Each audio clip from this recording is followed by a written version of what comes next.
Bismillah, assalamualaikum warahmatullahi wabarakatuh. Alhamdulillah, wassalatu wassalamu ala rasulillah wa ba'd. Berjumpa lagi kita dalam program Kitabu. Kalian tahu nggak bro? Seperti biasa kita akan coba bertanya kepada kaum muslimin yang ada di sekitar, pertanyaan-pertanyaan seputar agama, hukum dan ilmu, yang insya Allah nanti di akhir sesi akan ada jawaban dari guru-guru kita, ustaz-ustaz kita yang berkompeten di bidangnya. Nah, pada hari ini kita akan coba bertanya kepada kaum muslimin pertanyaan, boleh nggak bersumpah atas nama selain Allah? Kita tanya kaum muslimin. Oke, kita udah bersama Rafif. Rafif, abang mau nanya nih, boleh nggak kita bersumpah atas nama selain Allah? Tidak, Kenapa tuh nggak boleh? karena tidak boleh bersumpah selain nama Allah. Nggak boleh ya. Jadi nggak boleh kalau bersumpah terus demi Allah aja, nggak boleh demi yang lain, nggak boleh ya. Enggak boleh. Oke, terima kasih Rafif. Assalamualaikum. Oke, kita sekarang sedang bersama Pak Hendra. Kita coba tanya kepada Pak Hendra. Assalamualaikum Pak Hendra. Waalaikumsalam warahmatullahi wabarakatuh. Pak, numpang waktunya sebentar. Kan kita ketahui di masyarakat kita sebagian masih ada yang beranggapan mereka itu bersumpah misalnya demi Rasulullah, atau aku bersumpah demi ibuku, atau mungkin bahkan ada yang kayak semacam sumpah pocong. Nah itu gimana pendapat Bapak atau menurut Bapak, sepengetahuan Bapak dalam pandangan syariat gitu Pak? Ya, sepengetahuan saya bersumpah atas nama selain Allah tidak diperbolehkan ya. Tidak dibenarkan. Bahkan itu bisa berpotensi membuat orang itu menjadi syirik atau kafir. Jadi barang siapa yang bersumpah selain nama Allah maka dia bisa syirik ataupun kafir. Ada beberapa hadis lah disebutkan di situ. Jadi bersumpah tidak boleh selain daripada nama Allah Subhanahu wa taala. Oh, Masya Allah. Berarti kita kalau mau bersumpah itu atau harus hanya Allah aja gitu ya Pak, ya? Nggak boleh ditambah-tambah. Bahkan Rasulullah pun nggak boleh gitu ya Pak ya. Masya Allah. Oke, kita sekarang sedang bersama Pak Nazmi ya Pak.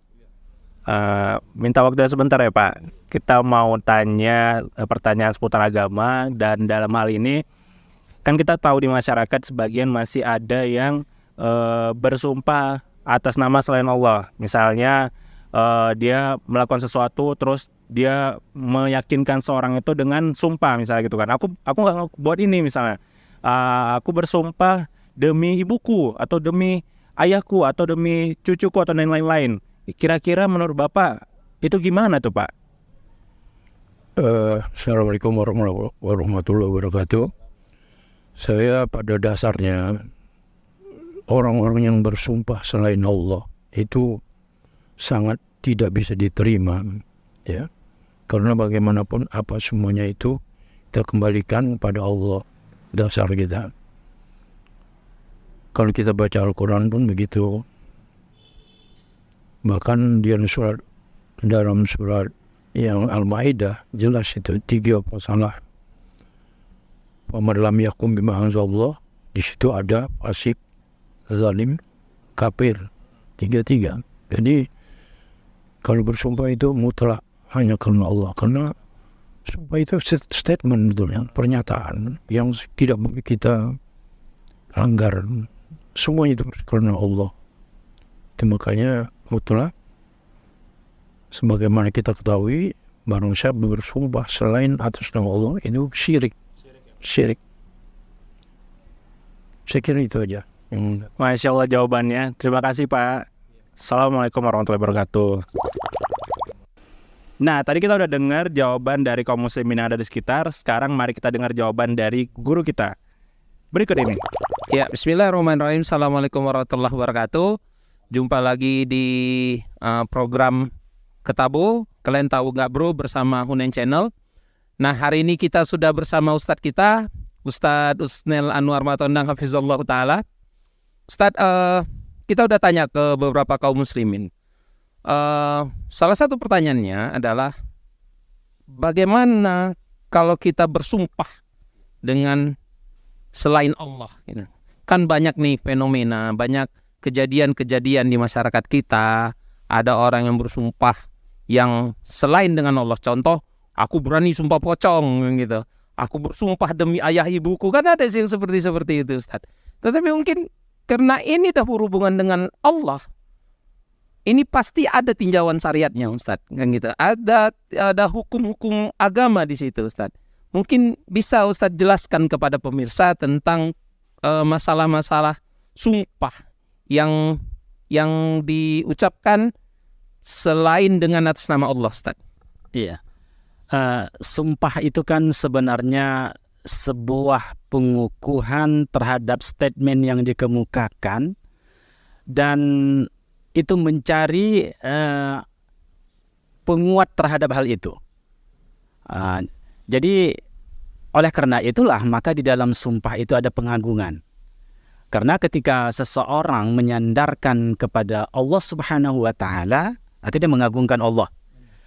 Tetapi ada orang yang bersumpah itu untuk mendapatkan pengukuhan itu, tetapi bukan kepada Allah Subhanahu wa taala.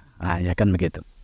Di dalam Islam jelas sekali hadis Nabi sallallahu alaihi wasallam yang bersabda, "Man halafa bi ghairillahi faqad kafara aw asyraka." Siapa yang bersumpah kepada selain Allah, maka sesungguhnya telah kufur dan dia telah syirik, melakukan kesyirikan.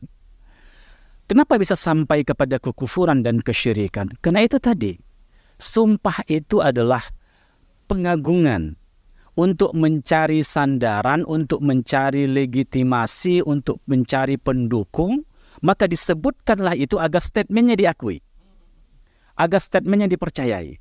Kan ada bentuk pengagungan di situ. Maka ketika itu sekali lagi kepada selain Allah, artinya mengagungkan ada selain Allah Subhanahu wa taala. Tapi sebenarnya bukan hanya pada itu, karena ada hadis Nabi yang menjelaskan, siapa yang bersumpah bi ghairillahi, selain nama Allah, faqad kafara aw asyraka, maka sesungguhnya dia telah kafir atau telah menjadi syirik. Telah menjadi syirik. Dan di dalam Islam ada beberapa kata-kata sumpah, yaitu bisa dengan ba, billahi, bisa dengan ta, tallahi, kemudian bisa dengan wallahi wa billahi wa tallahi, wallahi dengan waw qasam, dengan nama Allah, wallahi, demi Allah, kan kalau kita terjemah bahasa Indonesia demi Allah, kan begitu kan. Jadi ada 3 sumpah, dan ini tidak boleh kita sandarkan sumpah itu kecuali kepada Allah Subhanahu wa taala. Tidak boleh. Karena itu tadi sebuah pengagungan. Sementara kita tahu bahwasanya Nabi kita pernah bersabda, sebagaimana diriwayatkan oleh Abu Hurairah, bahwasanya al-kibriya'u ridai wal 'azamatu izari, kata Allah. Bahwasanya kibriya, kesombongan itu adalah selendangku, dan kemudian keagungan itu adalah pakaianku. Lalu barang siapa yang mengambil pakaian Allah Subhanahu wa taala, fa'aqdzabtuhu finnar kama qala Rasul, maka akan masukkan dia ke dalam api neraka, kata Allah Subhanahu wa taala. Jadi tidak boleh melakukan sumpah itu kepada selain Allah Subhanahu wa taala. Keagungan itu hanya milik Allah Subhanahu wa taala. Dan itu adalah izari, kata Allah tadi kan, bahwasanya itu adalah pakaian ke dalam hadis qudsi. Sekira begitu. Jadi Ustaz, tadi kan Ustaz bilang bersumpah selain nama Allah itu syirik dan mendekati kekufuran Ustaz. Ini apakah memang mutlak syirik atau memang mutlak jadi kufur ketika orang bersumpah Kafir. gitu kan Ustaz? Syirik begitu ya. Gitu, Ustaz. Jadi bagaimana ini Ustaz dari penjelasan hadis tadi? Apakah memang dia jadi kafir mutlak, langsung kafir, atau syirik mutlak gitu dari hadis penjelasan ini itu Ustaz? Iya, ini memang penting juga, ini harus kita ketahui. Jadi begini ikhwah. Ketika ada ancaman seseorang melakukan baik itu perkataan, perbuatannya itu berhubungan dengan kekufuran atau kesyirikan, maka kita katakan itu perbuatan kufur, itu perbuatan syirik. Tapi orangnya belum tentu dia menjadi kafir, belum tentu dia menjadi musyrik. Mesti ada dhawabit, ada kriteria syarat yang harus ditegakkan kepadanya, ada hujjah yang harus ditegakkan kepadanya. Memang juga para ulama dalam masalah sumpah ini bahagian dari dosa besar, tetapi tidak syirik akbar, termasuk syirik asghar yang tidak sampai mengeluarkan orang itu dari Islam, dari keimanannya. Tetapi ini tetap berbahaya. Walaupun ini adalah syirik asghar, syirik kecil tapi dosanya dosa besar. Jangan dianggap dosa besar itu mesti syirik akbar. Kalau itu bukan lagi dosa besar, udah keluar dari Islam kan gitu kan. Kalau dia syirkul akbar. Ini tidak syirik asghar, tapi itu dosa besar.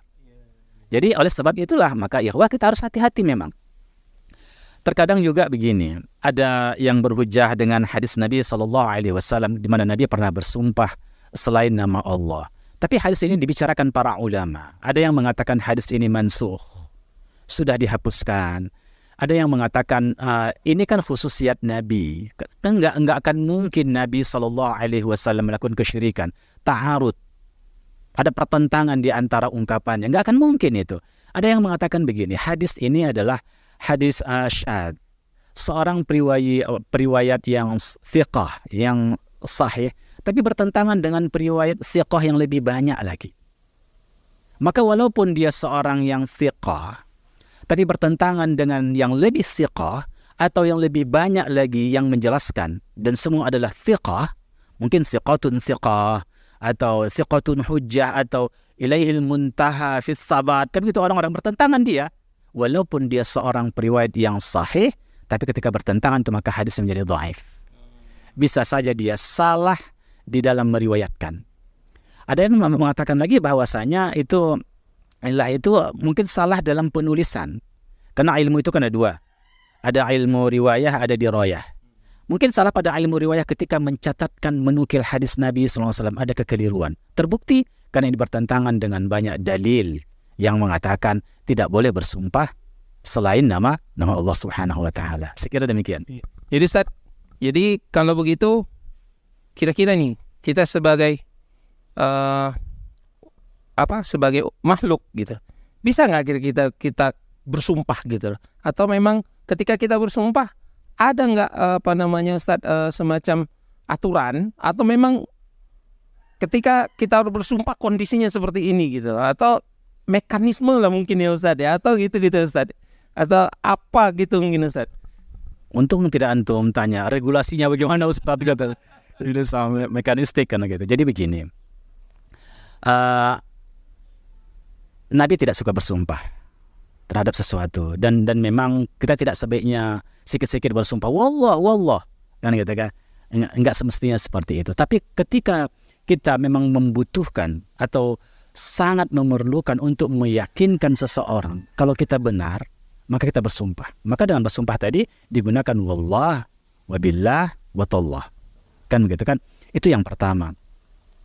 Yang kedua, yakinkan bahwasanya tatkala kita bersumpah dan itu bukan dusta, kita betul-betul berada dalam kebenaran. Karena berbahaya sekali ikhwah, akhi. Berbahaya sekali ketika orang bersumpah atas nama Allah tapi dia berdusta. Apa yang dia lakukan? Dia bawa nama-nama Allah untuk melakukan kemaksiatan. Dia bawa nama-nama Allah untuk melakukan kemaksiatan. Selain dia melakukan hal-hal yang bersifat naqais, mengurangi kesopanan. Masa Allah yang dibawa-bawanya untuk berbohong, kan itu nama Allah.